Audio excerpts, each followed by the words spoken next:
네, 최근 증권가에서는 이 기업 배당 확대를 추진하는 이 정책에 대한 기대감이 아주 크게 일고 있습니다.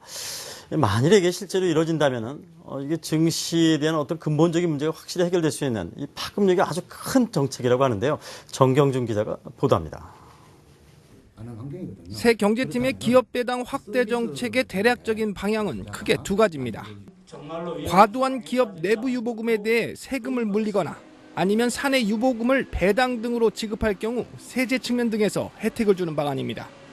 내부 유보금에 대한 과세라는 논란은 적지 않지만 실제 기업 배당 확대로 이어질 경우 국내 증시 레벨업이 기대됩니다. 시장의 호재가 될 수가 있는데요. 기본적으로 지금 한국 시장이 그 배당 성향 측면에 있어서 다른 시장보다 좀 많이 부족한 모습을 보이고 있는 그런 한계들을 메워줄 수 있을 것으로 기대가 되기 때문입니다. 실제로 한국 시장은 그 유보율은 굉장히 높은 반면에 배당 성향이나 뭐 이런 부분들은 그 주요 시장 가운데 가장 낮은 그런 정도를 보이고 있어서 이런 부분들이 그 한국 시장의 매력을 떨어뜨리는 그런 이유로 작용을 하고 있기 때문인데요. 배당 정책이 조금 긍정적으로 바뀌게 될 경우에는 한국 시장의 그 밸류에이션을 높일 수 있는 그런 장기적인 효과까지 좀 기대할 수가 있는 부분이 있어서 한국 시장에 대한 관심이 더욱 커질 수 있지 않을까 생각을 하고 있습니다. 실제 국내 기업들의 낮은 배당 성향은 그간 늘 국내 증시 저평가 요인으로 지목돼 왔었습니다. 실제 최근 3년간 코스피 상장사의 평균 배당 수익률은 1%대 초반대로 대만은 물론 해외 여타국들과 서너 배 가량의 큰 차이를 보이고 있습니다. 국내 대표 기업인 삼성전자조차도 지난해 기준으로 배당 수익률은 1.04%에 불과한 실정입니다. 현재 주가 130만 원을 기준으로 했을 때 주당 주주배정 몫은 고작 10,000원이 간 넘는 수준입니다. 여타 국내 기업들 역시도 사정은 마찬가지인데 기업 배당 정책 확대 시 국내 증시에 대한 밸류에이션 측면에서 한 단계 레벨업이 가능하다는 설명입니다. 그렇다면 어떤 투자 전략이 유효할까? 증시 전문가들은 전체적으로 배당 성향이 높아질 수 있을 만한 산업과 종목, 특히 유보율과 현금성 자산이 높은 산업군 내지는 종목에 대한 관심을 조언했습니다. 향후 배당 확대에 따른 배당 수익과 동시에 주가 상승 시 이에 따른 시세 차익도 얻을 수 있다는 설명입니다. 한국경제TV 정경준입니다. 네, 최경환 이 효과가 증시에도 불어닥칠지 관심이 아주 뜨겁습니다. 취재 기자와 함께 자세한 얘기 나눠보도록 하겠습니다. 신 기자, 확실히 증시 쪽에서는 이 배당 쪽에 많은 관심 그리고 좀 일어나기를 기대하는 것 같군요.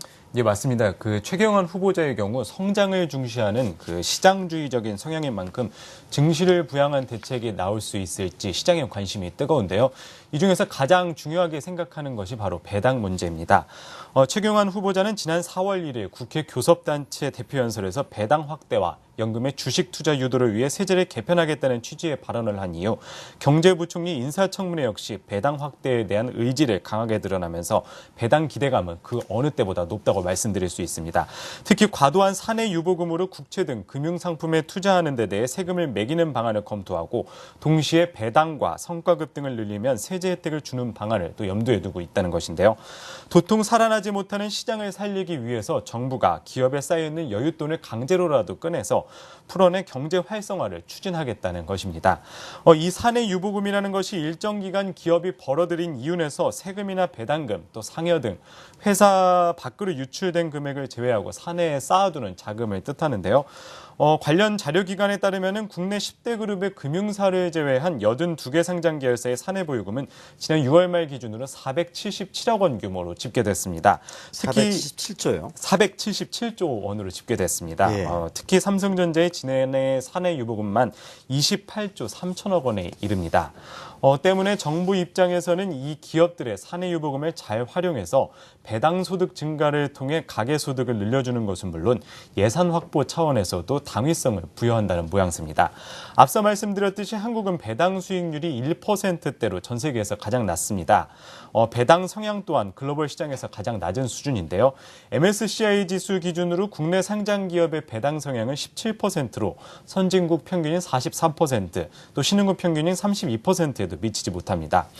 정부는 기업들의 배당 성향이 올라가면은 자산으로서의 주식 가치가 올라가고요. 또 배당 자체가 주는 메리트로 단기 자금의 빈번한 유출입을 지향하고 또 가격 차익의 수익성뿐만 아니라 자산 자체가 주는 수익성이 증가해 밸류에이션상 디스카운트 요인이 줄어들기 때문에 이 배당 문제를 가장 중요하게 생각하고 있습니다.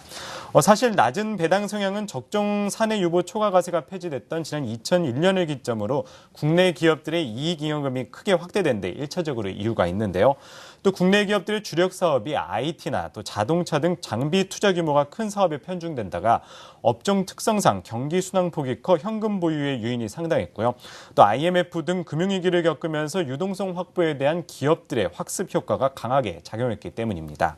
결국 전문가들도 배당 성향 확대 방법으로 법인 주주의 배당금 이중과세 경강폭을 확대하거나 장기 배당주 펀드 배당소득세 감세나 분리과세 등이 거론되지만요.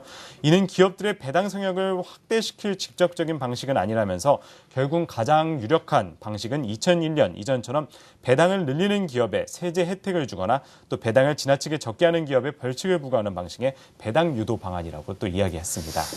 증권가나 투자자 입장에서는 반길 수밖에 없는 뉴스라고 생각이 되지만 기업 입장에서는 좀 불만의 목소리가 있을 것 같습니다. 전체적인 시장의 반응은 어떤가요? 네, 맞습니다. 그 기업의 입장에서는 그리 반길 만한 입장은 아닌데요. 이 사내 유보금이라는 것이 앞서 설명드렸듯이 회사 밖으로 유출된 금액을 제외하고 쌓아두는 자금인데요. 당장 기업 입장에서는 투자는 물론 장기적으로 봤을 때 재무 건전성과 관계된 일이기 때문에 이 사내 유보금을 건드리는 것이 좀 조심스럽다는 입장입니다. 그러나 앞서 말씀드렸듯이 증권시장에서는 긍정적인 효과를 기대하고 있습니다. 사내 유보금 과세가 배당 성향의 증가로 이어진다면 이는 자본의 감소와 ROE, 즉 자기자본 이익률 확대 효과를 불러올 수 있게 되고요. 이렇게 되면 펀더멘탈을 강조하는 외국인 투자자에게도 한국 시장이 그만큼 매력적으로 보이기 때문에 투자 대상으로 부각될 수 있다는 설명입니다. 결국 외국인의 자본 유입을 기대해 궁극적으로 지수 상승을 예상할 수 있고요. 또 국내 투자자들의 입장에서는 장기 투자에 유인 동기가 된다는 것입니다. 배당을 통한 월지급식 펀드 등의 확대로 장기 투자 유인이 확대된다면 배당 수익과 주가 상승을 바라보는 직접 투자자들은 물론이고 간접적으로 펀드를 통해서 자금을 관리하는 투자자들도 주식시장으로 끌어들일 수 있다는 이야기입니다. 이 밖에 한국 증시가 이머징 안에서 디스카운트되는 현상을 해소하기 위해 장기적으로는 배당 수익률이 높아져야 한다는 주장도 나오고 있습니다. 예. 일단은 뭐 이거 다 좋은 내용 같습니다. 하지만 이게 기업한테 강제적으로 이게 또 배당을 해야 된다. 아니면 어떤 뭐 페널티를 준다 하는 것은 이게 정말 논란의 소지가 있을 수도 있을 것 같은데 해외 쪽 사례는 어떻습니까? 예, 일단은 이미 미국과 일본, 대만 등에서는요, 초과 이익 보유금에 대해 세금을 가하고 또 배당을 적극적으로 유도하고 있는 상태입니다. 때문에 이들 나라의 밸류에이션 수준은 글로벌 저성장이 고착화된 지난 2010년 이후 부각되기 시작했는데요. 양적 완화를 실시한 미국과 일본을 제외하더라도 우리와 산업 구조와 경제 환경이 비슷한 대만의 사례만 봐도 좀 잘 알 수 있을 것입니다.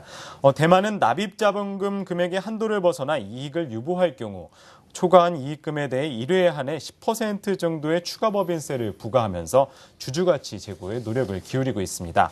그 결과 한국을 위시한 중화권 증시가 차별화되면서 밸류에이션 수준을 상승시켰습니다. 또 배당을 통해 시장 가치를 높인 경우도 있는데요. 앞에서도 잠깐 말씀드렸듯이 배당이 늘어나면 자본이 감소해서 시장 전체의 ROE 수준이 자연스럽게 높아지는데요.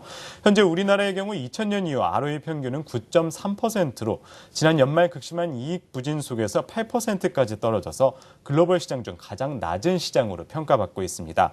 이는 1차적으로 이익 정체의 이유가 있겠지만요. 근본적으로 낮은 배당 성향에 따른 자본 과대 계승의 영향도 없지 않다고 설명드릴 수가 있습니다. 한국은 지난 2011년 이후 ROE가 지속적으로 내려가 10%를 하회한 반면에 대만은 14%에서 16% 정도가량 안정적인 모습을 보이고 있습니다. 결국 대만의 경우 이 높은 배당으로 ROE 수준을 높였다고 말씀드릴 수가 있겠고요. 외국계 자금이 글로벌 시장에 진입할 때 중요시하는 요소 중에 하나가 이 ROE인데요. 대만의 경우 이것이 높아서 외국인의 꾸준한 자본 유입이 될 수 있었다고 설명드릴 수 있습니다. 예, 알겠습니다. 우리 이제 배당 쪽에 포커싱 두고 아주 많은 얘기를 했습니다. 그 밖에 이 배당 이외에 최경환 부총리 지금 후보자, 과연 또 어떤 이 증시 쪽에 좀 우호적인 정책들을 기대해 볼 수 있는 것들이 있나요?